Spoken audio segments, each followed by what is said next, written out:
We have covered DOMA in depth, we have covered Prop 8 in depth. I just wanted to take a little bit of time here real quick to basically go over pretty much all of the arguments being used from the other side on marriage equality, and then proceed to tell you why they are all bad arguments.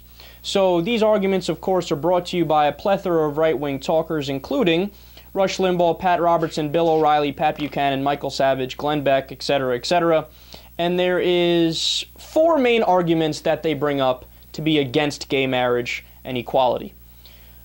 So they say first, look, when you look at marriage, it's going to lead to people marrying ducks, pause for laughter, donkeys, goats, dolphins, turtles, and dogs.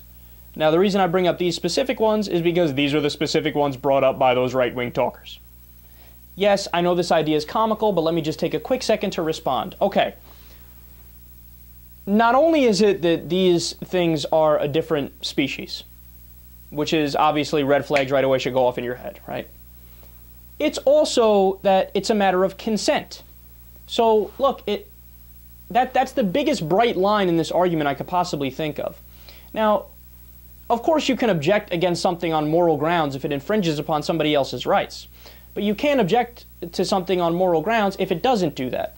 So when it comes to animals, really, Shamu is consenting for you to stick something in its blowhole, really? That's what's going on? A duck has the capacity of mind to consent.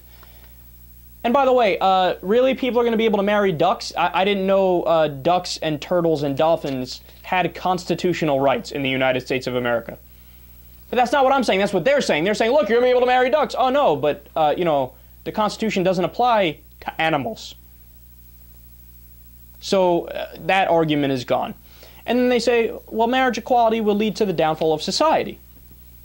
Now, whenever they make arguments like this, it's always just funny, because the obvious thing to point out is, yeah, but there's so many societies that already have gay marriage, and they're doing just fine.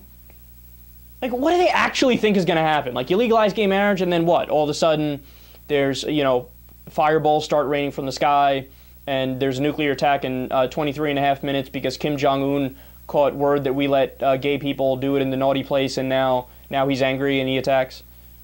I don't get the logic. There is no logic, right? So how it'll lead to the downfall of society. Okay, then why haven't the countries that legalize it seen a downfall? No, they're not going to see a downfall. Again, silly argument. Then they say, well, there's, what about then eventually legalizing pedophilia or child molestation? Now, this argument just gets me angry, because you're comparing a criminal act to 2 consenting adults doing what they want to do behind closed doors. Again, this is the bright line in this argument that conservatives just fail to recognize is consent. If somebody is sexually immature and prepubescent, they don't know anything about sex. Biologically, they're incapable of knowing anything about sex. You know what that means? It's not possible for them to consent because they don't know what they're consenting to. They can't grasp the concept of what they're consenting to. Obviously, that's not the same thing as 2 consenting adults behind closed doors doing what they want to do or having the same title as everybody else according to equal protection under the law, right? So again, silly argument.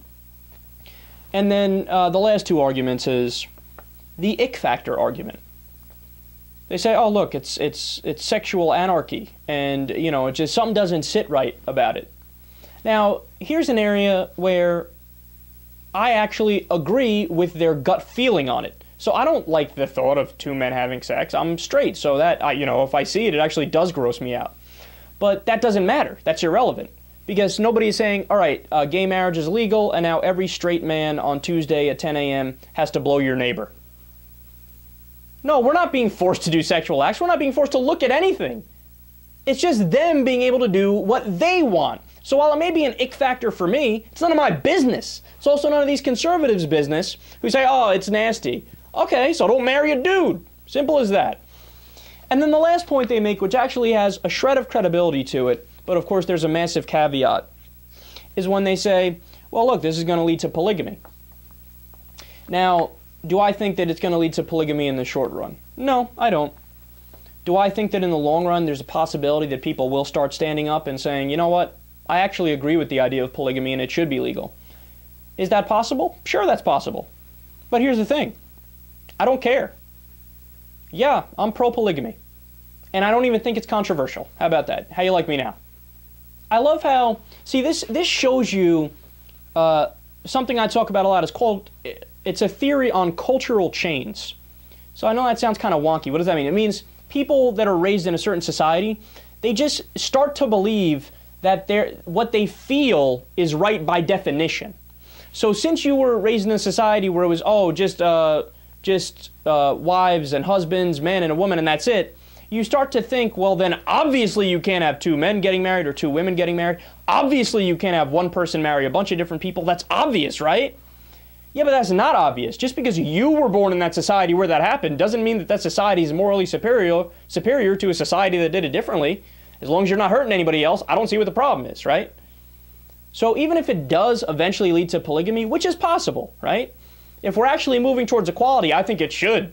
We should move towards legalizing polygamy. Who cares? Who cares? Again, if one person loves like 5 people, or, you know, if there's an intricate web of like 12 people that want to marry each other, and like this dude marries 3 girls, and this girl marries 2 dudes and 1 guy and a girl, and yada yada, whatever it is, it's none of my business. It is none of my business. If they want to do it, I'm nobody to wave my finger at them in judgment and say, oh, that's wrong. Why is it wrong? There's no argument for it being wrong. It's just slightly different. So if it makes me feel uncomfortable, that's a sad day for me, right? It's not an argument. That's what I'm trying to tell these conservatives. It's not an argument to say, oh, well, then that'll happen. So, what's next? You got anything else? That's it? That's all you got? All right, then. So all the arguments are just absolute garbage.